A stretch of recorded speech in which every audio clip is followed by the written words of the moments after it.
இது இலங்கை ஒலிபரப்பு கூட்டுத்தாபனம்.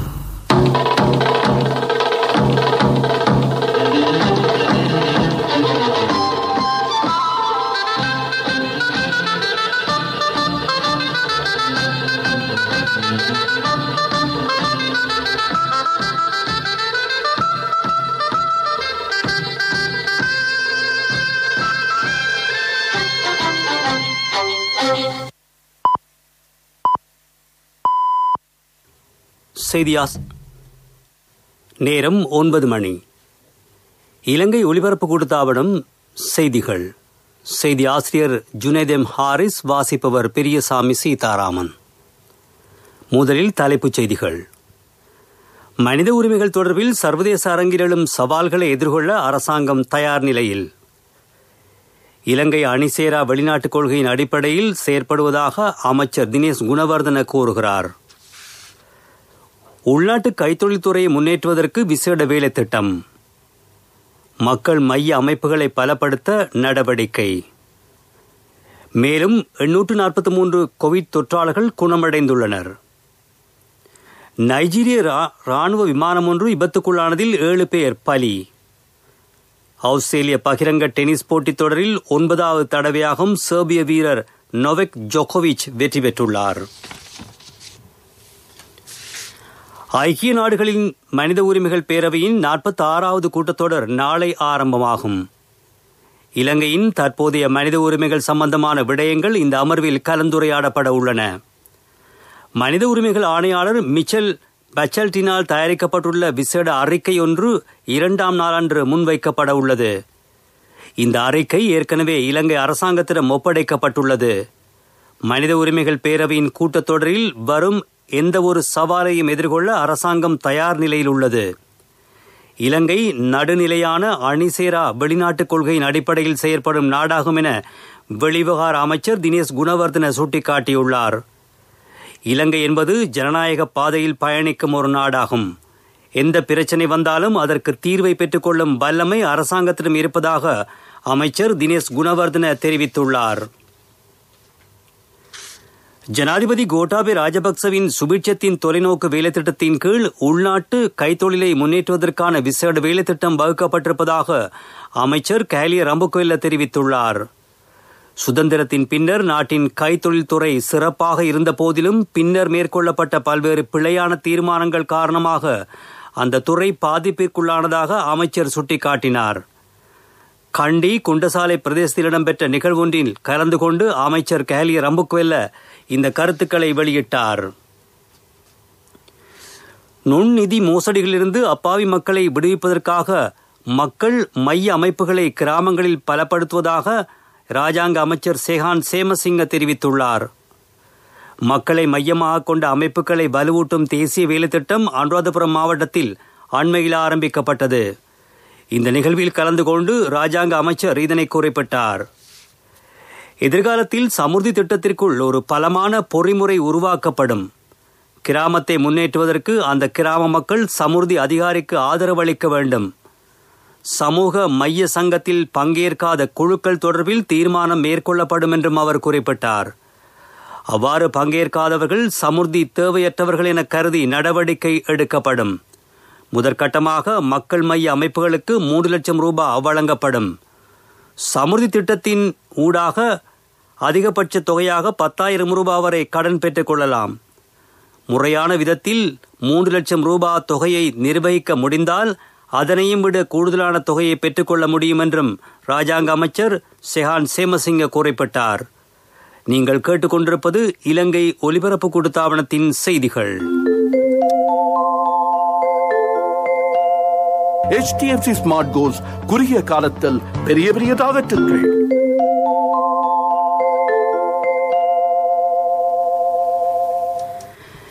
மேலும் 843 கோவிட் தொற்றாளர்கள் முழுமையாக குணமடைந்து வைத்தியசாலைகளில் இருந்து வெளியேறியுள்ளனர். இதன்படி நாட்டில் குணமடைந்த மொத்த கோவிட் தொற்றாளர்களின் எண்ணிக்கை 74,299 அதிகரித்துள்ளது. இன்று மாலை வரை 254 கோவிட் தொற்றாளர்கள் புதிதாக பதிவாகி இருப்பதாக அரசாங்க தகவல் திணைக்களம் அறிவித்துள்ளது. உயிர்த்த ஞாயிறு தாக்குதல் தொடர்பில் 273 பேருக்கு எதிராக வழக்கு தாக்கல் செய்யப்பட உள்ளது. தாக்குதலை திட்டமிட்டமை, மேற்கொண்டமை, மனித படுகொலை, சொத்து சேதம் உள்ளிட்ட குற்றச் செயலுடன் நேரடியாகவும் மறைமுகமாகவும் சம்பந்தப்பட்டு தற்போது கைது செய்யப்பட்டுள்ள அனைவருக்கும் எதிராக வழக்கு தாக்கல் செய்யப்படும். குற்றப்புலனாய்வு திணைக்களத்தினால் விசாரணை நடத்தி கைது செய்யப்பட்டவர்களில் 32 பேர் மீது ஏற்கனவே வழக்கு தொடரப்பட்டுள்ளதாக அமைச்சர் அட்மிரல் கலாநிதி சரத் வீரசேகர தெரிவித்தார். தற்போது தடுப்பு காவலில் உள்ள சந்தேக நபர்கள் மீதும் வழக்கு தொடரப்படும். இவர்களில் பல்வேறு வகைகளை கொண்டவர்களாக இருப்பதாகவும் அமைச்சர் குறிப்பிட்டுள்ளார். இது தவிர இந்த தாக்குதலை தடுக்காமை தொடர்பில் ஆராய்வதற்காக நியமிக்கப்பட்ட ஆணைக்குழுவின் அறிக்கையை அமைச்சரவையிலும் பார்லமெண்டத்திலும் சமர்ப்பிக்க நடவடிக்கை எடுக்கப்பட்டுள்ளது. கூடுதலாக தெரிவுபடுத்தப்பட்ட தரவுகளை அடிப்படையாக கொண்டு ஜெனீவா மனித உரிமைகள் பேரவை செயற்படுவதாக பார்லமெண்ட் உறுப்பினர் கெவிந்து குமாரசிங்க குற்றம் சாட்டியுள்ளார். கடந்த வருடம் இலங்கை அரசாங்கத்தினால் மேற்கொள்ளப்பட்ட உள்வாரியான அரசியல் தீர்மானம் தொடர்பிலும் போலி குற்றச்சாட்டுக்கள் மனித உரிமைகள் பேரவை அனுப்பியுள்ள அறிக்கையில் உள்ளடங்கியிருப்பதாக அவர் தேசிய வானொலிக்கு தெரிவித்துள்ளார். எல்லா வகையிலும் காடழிப்பை கட்டுப்படுத்துவதற்கு தமது அமைச்சு நடவடிக்கை எடுத்து வருவதாக ராஜாங்க அமைச்சர் பிமலவீர திசாநாயக்க கூறியுள்ளார். சுற்றாடலுக்கு பெறுமதி வாய்ந்ததாக கருதப்படும் தனியார் காணிகளில் உள்ள காடுகளை அழிப்பதென்றாலும் அதனை தடை செய்யவும் நடவடிக்கை மேற்கொள்ளப்படும். சமூக ஊடகங்களில் பாரிய அளவிலான காடழிப்பு இடம்பெறுவதாக காட்டப்படுகிறது. எனினும் நடைமுறை ரீதியாக மேற்கொள்ளப்படும் விசாரணைகளில் அவ்வாறான காடழிப்பு இடம்பெறுவது தொடர்பில் தகவல் இல்லை என ராஜாங்க அமைச்சர் பிமலவீர திசாநாயக்க தேசிய வானொலிக்கு தெரிவித்தார். சாஸ்திரியார்கிட்ட மகன ஜாதகத்தை கொடுத்தேன். 3 வருஷத்துல பெரிய இடத்துக்கு மகன் வருவானுண்டவர். இதுக்கு சாஸ்திரிய கேட்க வேண்டுமே, எனக்கு முதல்லயே தெரியுமே. நீங்க என்ன சாஸ்திரியோ? மகண்ட எதிர்காலத்தை நினைச்சு HDFC ஸ்மார்ட் கோல்ஸ் கணக்கொண்டு திறக்கும் போதே எனக்கு தெரியும். பிள்ளைகளின் எதிர்காலத்திற்கு சிந்தித்துக் கொண்டிராமல் HDFC ஸ்மார்ட் கோல்ஸ் கணக்கொண்டை திறந்து 3 வருடங்களில் அவர்களின் பட்டப்படிப்புக்கு வழி செய்யுங்கள். மேலதிக தகவல்களுக்கு அழையுங்கள் 2356-888. நான் HDFCக்கு போனது சாஸ்திரி சொல்ல இல்லையோ. HDFC ஸ்மார்ட் கோல்ஸ் குறுகிய காலத்தில் பெரிய பெரிய டார்கெட்டுகள். பிரதான செய்தி வழங்குவோர் ஒவ்வொரு வீட்டிலும் இருக்க வேண்டிய வீட்டு வைத்தியர் சித்தாலேப. கல்வி பொதுத்தராதர சாதாரணதர பரீட்சைக்கு தோற்றவுள்ள விண்ணப்பதாரிகளுக்காக பல வசதிகள் ஏற்படுத்தி கொடுக்கப்பட்டிருப்பதாக பரீட்சைகள் ஆணையாளர் நாயகம் சனத் பூஜித தெரிவித்துள்ளார். அதன்படி பரீட்சை அனுமதி அட்டையில் காணப்படும் குறைபாடுகளை பரீட்சை திணைக்களத்தின் இணையத்திற்கு பிரவேசித்து மறுசீரமைத்துக் கொள்ளலாம். www.doenets.lk என்ற பரீட்சை திணைக்களத்தின் இணையதளத்தில் இது தொடர்பான விவரங்களை பெற்றுக்கொள்ள முடியும். பாடசாலை விண்ணப்பதாரிகள் அதிபர்கள் ஊடாகவும் தனிப்பட்ட விண்ணப்பதாரிகள் சுயமாகவும் 1 வார காலத்திற்குள் இந்த திருத்தங்களை செய்து கொள்ள வேண்டும் என பரீட்சைகள் ஆணையாளர் நாயகம் குறிப்பிட்டுள்ளார்.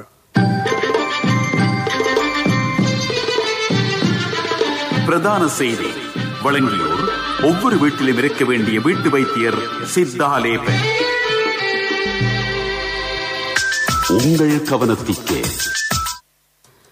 கிண்ணியா மக்கள் எதிர்நோக்கும் பிரச்சனைகளை கருத்தில் கொண்டு உடனடியாக கிண்ணியா பிரதேசத்தில் சுற்றுலா நீதிமன்றத்தை ஆரம்பிக்குமாறு பொதுமக்கள் கோரிக்கை விடுத்துள்ளனர். சுற்றுலா நீதிமன்றம் இல்லாததால் தமது அலுவல்கள் நிறைவேற்றிக் கொள்வதில் பல்வேறு சிரமத்தை எதிர்நோக்குவதாக கிண்ணியா மக்கள் தெரிவித்துள்ளனர்.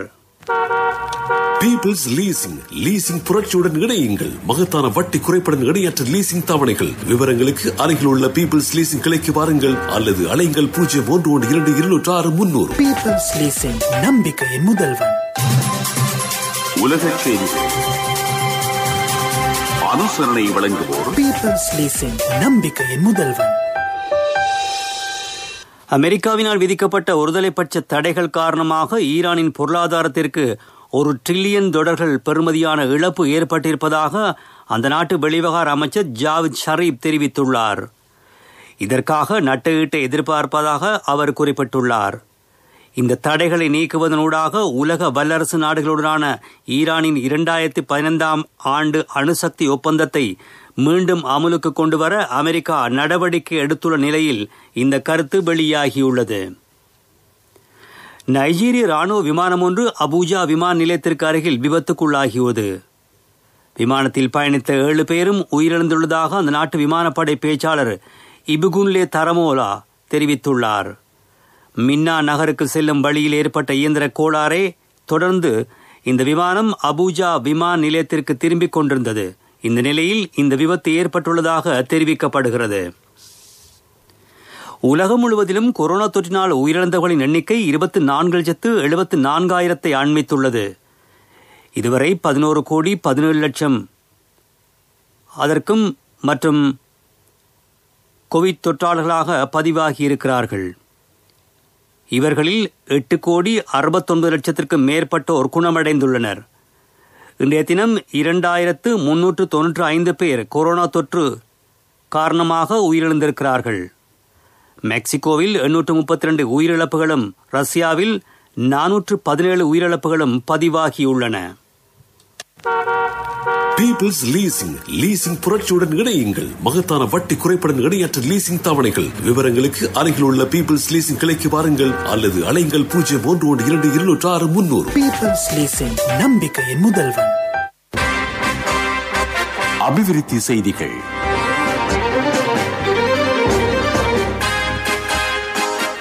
அனுராதபுரம் மக்களுக்காக பாரிய அளவான 3 நீர் விநியோக திட்டங்கள் முன்னெடுக்கப்பட்டுள்ளன.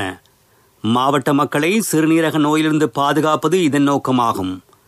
அனுராதபுரம் வடக்கு, தம்புத்தேகம, அனுராதபுரம் வடக்கு 2ஆம் பிரிவு என இந்த செயற்திட்டங்களுக்கு பெயரிடப்பட்டுள்ளன.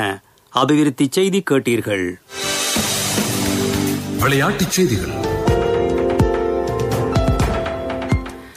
மேற்கிந்திய தீவுகளுக்கு செல்லும் இலங்கை கிரிக்கெட் அணியின் விவரம் அறிவிக்கப்பட்டுள்ளது. 2020 அணிக்கு தசுன் ஷானக்க தலைமை தாங்குவார். ஒருநாள் போட்டிக்கு திமுத் கருணாரத்ன தலைமை தாங்குகிறார். இந்த பெயர் பட்டியல்கள் அனுமதிக்காக அமைச்சர் நாமல் ராஜபக்சவிடம் அனுப்பி வைக்கப்பட்டுள்ளன. எதிர்வரும் 23ஆம் தேதி இந்த அணி நாட்டிலிருந்து புறப்பட்டு செல்ல உள்ளது. ஆஸ்திரேலிய பகிரங்க டென்னிஸ் போட்டித் தொடரில் 9வது தடவையாகும் செர்பிய வீரர் நொவாக் ஜோகோவிச் வெற்றி பெற்றுள்ளார். இன்று இடம்பெற்ற இறுதிப் போட்டியில் ரஷ்ய வீரர் டேனியல் மெத்வடேவ் இவரிடம் தோல்வி கண்டார். இதன்படி இறுதிப் போட்டிக்கு தெரிவாகி மெத்வடேவ் தோல்வி கண்ட 2வது சந்தர்ப்பம் இது. 2019ஆம் ஆண்டு ஸ்பெயின் வீரர் ரஃபாய் நடாலிடம் இவர் தோல்வியடைந்தார். இன்றைய போட்டியின் பின்னர் மெத்வடேவ் டென்னிஸ் தரப்படுத்தலில் 3ஆம் இடத்திற்கு முன்னேறியுள்ளார். ஆஸ்திரேலிய வீரர் டொமினிக் 2ஆம் இடத்தில் உள்ளார். முதலாம் தரத்திற்கு சேரவிருக்கும் சின்னம் சிறார்களுக்கு தேசிய சேமிப்பு வங்கியின் ஹப்பன் கணக்கின் ஊடாக 1000 ரூபாய் சேமிப்பு, நாடு தழுவிய பரந்த கிளைகள் மற்றும் உப தபால் காரியாலய வலையமைப்பின் ஊடான கொடுக்கல் வாங்கல் செய்யும் வசதி.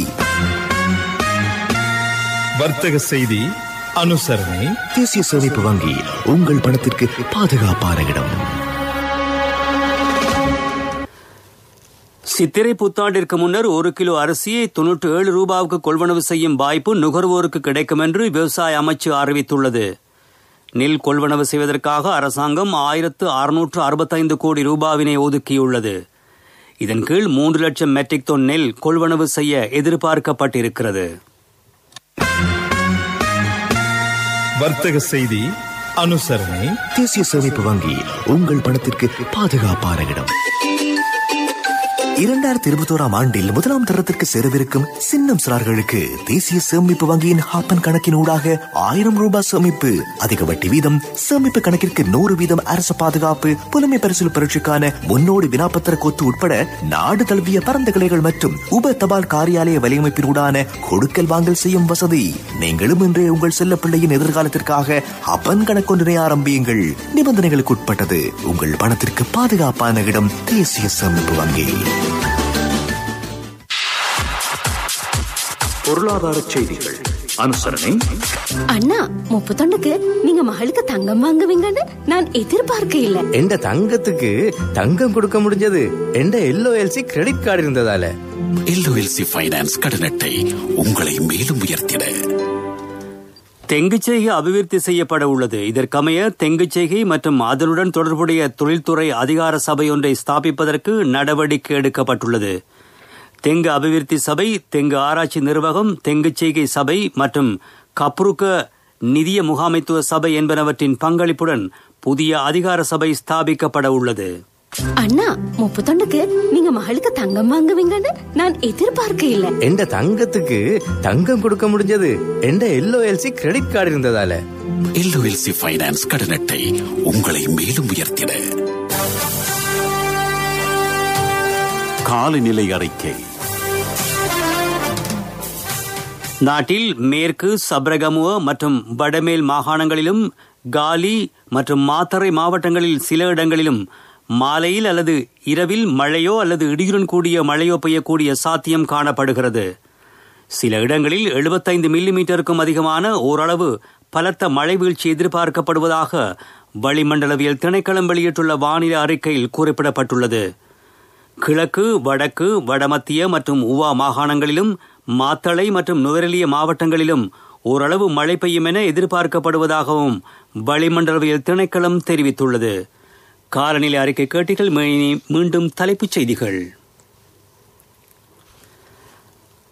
மனித உரிமைகள் தொடர்பில் சர்வதேச அரங்கில் எழும் சவால்களை எதிர்கொள்ள அரசாங்கம் தயார் நிலையில். இலங்கை அணிசேரா வெளிநாட்டுக் கொள்கையின் அடிப்படையில் செயற்படுவதாக அமைச்சர் தினேஷ் குணவர்தன கூறுகிறார். உள்நாட்டு கைத்தொழில்துறையை முன்னேற்றுவதற்கு விசேட வேலை திட்டம். மக்கள் மைய அமைப்புகளை பலப்படுத்த நடவடிக்கை. மேலும் 843 கோவிட் தொற்றாளர்கள் குணமடைந்துள்ளனர். நைஜீரிய ராணுவ விமானம் ஒன்று விபத்துக்குள்ளானதில் 7 பேர் பலி. ஆஸ்திரேலிய பகிரங்க டென்னிஸ் போட்டித் தொடரில் 9வது தடவையாகவும் செர்பிய வீரர் நொவேக் ஜோகோவிச் வெற்றி பெற்றுள்ளார். இத்துடன் செய்திகள் முடிவடைந்தன.